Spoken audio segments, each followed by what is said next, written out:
eux, ont risqué leur vie pour ne pas connaître le même sort. Descendez, descendez.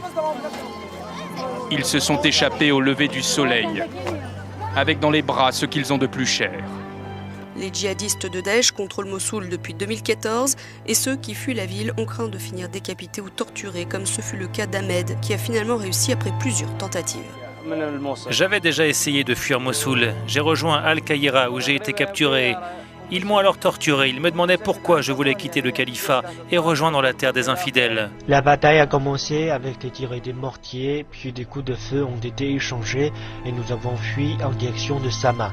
La fuite a été difficile pour nous car lorsque vous sortez de chez vous, il y a 50% de chance pour que vous mouriez et 50% de chance pour que vous en sortiez. Ils nous traitent bien, ils font tout ce qu'ils peuvent. Que Dieu les bénisse.